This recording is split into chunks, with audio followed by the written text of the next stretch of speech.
In my years as a reporter, one of my jobs was to go to meetings. I covered county city council meetings, county commission meetings, public hearings, and one of the things I found out, surprise, surprise, is that the levels of government don't always get along. And I don't think I can tell you how many times I'd hear county commissioners or city council members grumbling about their state representative or about somebody in the federal government and some unfunded mandate. So that was always interesting, and I don't think I need to talk about the fraying relationship between people and their government areas. So Tim Ceis knows all about this. Tim Ceis is a former deputy mayor in Seattle.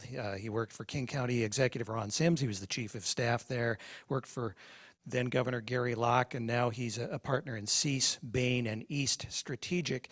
And he counsels folks like you to use your power, to kind of take back your part in the relationship, to make sure that that relationship is a strong one and that you get what you need. And so here with this TED Talk is Tim Ceis.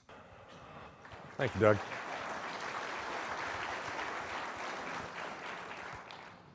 Well, good morning, Washington Cities. Thank you. It's great to be here. As a former public official, it's good to be back at an AEWC conference, and it's great to be in the city of Spokane. And I want to thank Mayor Condon for hosting us all here today in Spokane. You know, I don't think you're ever really a former public official. I mean, once you join the city of families, the family of cities, sorry, you're kind of always in it. And I have to say to you that in my whole career in all those levels of government, except the federal one that Doug talked about fighting with each other, the most satisfying experience I had was as a city official at the city of Seattle. It was really a privilege and an honor to participate in governing a city, and I really reach out and thank all of you for being part of that. I like baseball, and I like going to baseball games a lot. So it was a couple of months ago that I went to an afternoon game, the first one of the season, and it was Tampa Bay versus the Mariners. And it was the bottom of the 8th inning, and the first base umpire had just made a really bad call on a check swing, third strike, to end the inning. And out of the dugout comes Taryn, Mariner manager Lloyd McCleary. And he throws his hat towards the umpire, and he's punching the air with his fists, and he's chewing him out and yelling at him, and he gets tossed. Now right there, I knew I liked Lloyd McCleary. Lloyd McCleary brought a little bit of entertainment to an otherwise really dull game that afternoon. But Lloyd was also standing up for his players. But what I really liked about Lloyd McCleary was the fact that he was challenging the umpire's authority. He was creating consequences in hopes of changing the call next time. And that's what I want to talk to you about today, is how we can challenge authority, create consequences, and change behavior. And I'm going to talk specifically about the state legislature in that regard. Because as far as I can tell, yeah, go for it. As far as I can tell, cities are getting a lot of bad calls out of the legislature the last couple of sessions. Yeah, and you're getting tired of it, and you're getting frustrated. Well, what's happened? Because it didn't used to be that way. I remember 20 years ago when Dave Williams and I were younger, and we were working the Hill together up there. And you know, there was a partnership between the legislature and cities. There was a special relationship, an institutional relationship. We had a common mission to provide services to the citizens of the state of Washington. And as cities, they never got everything they wanted, but they got what they needed. They got revenue sharing. They got transportation packages approved. They got policies and programs that helped you do your job. But that was almost a generation ago. It is a generation ago, actually. And things are different now. In Olympia, politics is different. Politics in Olympia is more of a blood sport. It's a blood sport where a legislator can be alternatively demonized or imonized, depending on their views and their votes. Where legislators, I think, are more interested now in the politics and making policy, more worried about re-election than passing their legislation.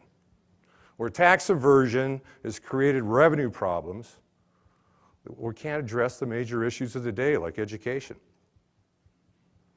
Where the agenda is now being set by court orders and citizen initiatives. And cities are getting frustrated, and I don't blame you.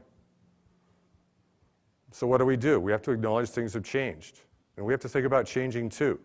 My former boss, the mayor of Seattle, was overly fond of quoting Einstein, who said the definition of insanity is to do the same thing over and over again and expect a different result. And we've been kind of doing the same thing over and over again recently as cities, and we're not changing what's happening in Olympia. So I'm suggesting to you that we do need to start changing. And the first place I think we have to start is with our approach. I hate to tell you this, but you're all too nice.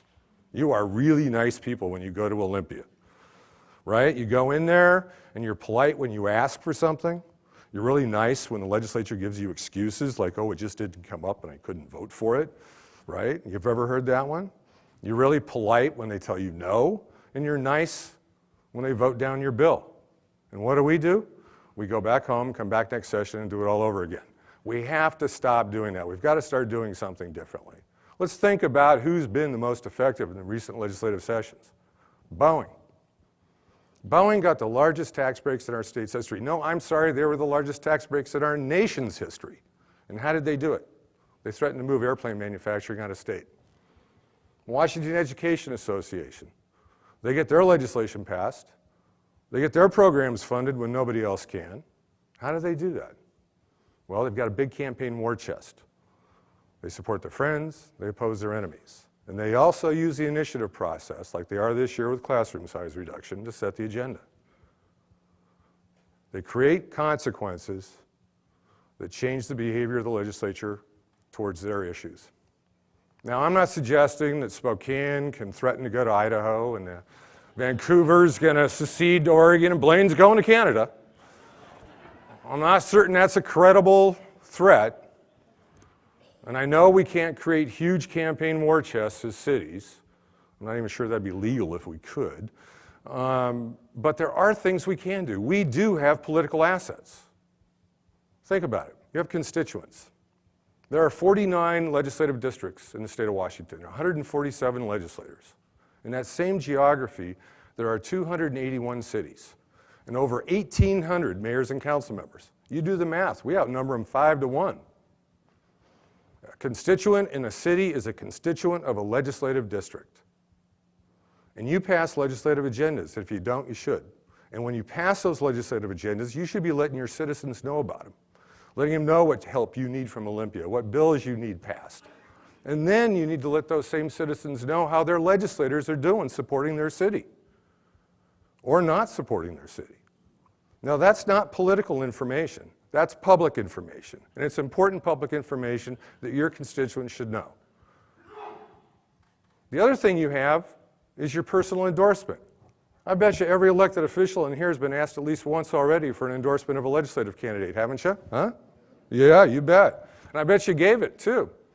Over some coffee, a little political gossip, right? Well, next time, before you give your endorsement to a legislative candidate, get a commitment. Get a commitment on the bill that's going to be important to you next session. Get a commitment on the issues you want them to work on for you, for your city, next legislative session. Put that commitment in your pocket, give them the endorsement, and then when you show up in their office next year, remind them. Remind them of how they got your endorsement and what that commitment was to you. That's important. The other thing we need to do as cities more is work together as coalitions. Coalitions of cities are more powerful because more cities, more legislators. Coalitions and caucuses on a regional basis or on an interest-based basis. A good way to look at that is there's a recent Tech Cities coalition that's come together. The common thread there is they all have technology industries within their jurisdiction, and they're working together on state fiscal policy that'll encourage the growth of those sectors and jobs in their jurisdictions. Working together, they're more effective. The other thing we as cities should do is start aligning with other interests that we don't traditionally work with. Education is a great example. Education is going to be the issue of the session, probably for sessions to come. And we should be working as cities with education interests to see how we can align our agendas and what we need with them so we can be effective together. And if revenue for education is going to be on the table, then cities need to be at that table because we need to get our revenue issues addressed too. We can be polite about it, but we can be powerful and we can be strong about it in insisting that our voices be part of that conversation. We shouldn't be left out. Now, the other thing you have going for you is the AWC. You have one of the most respected associations on the Hill, and you've got some of the best staff people working for you anywhere. And they're doing a great job. And I know Mike and Dave are already thinking about different ways to make cities more effective in their work on the Hill. Ideas like simple ones, just like honoring legislators that support city issues, that work on your agenda. And this year, for the first time, AWC sent out a candidate questionnaire to legislative candidates, getting their positions now while they're running on city issues that are going to be important to us next session. So we'll take those candidate questionnaires and we're going to use them to hold legislators accountable for what they said on the campaign trail about city issues and get them to be consistent with their votes next session. And then who knows? Who knows what will happen? Maybe at the end of next session we'll even have a city scorecard where we rank legislators about how good they are to cities or not. Those are the kind of things we have to think about. Maybe they're taking a little bit of risk. Maybe they're changing the way they do things. But if we keep doing what we have been doing, we will be insane. So, what I'm saying to you today is don't rush into your legislator's office next session and throw your hat at them and start yelling at them. That's something I might do, but I don't recommend you do it. But what we do need to do is take stock of our political assets that we do have. Start using them in a way that creates consequences for legislators.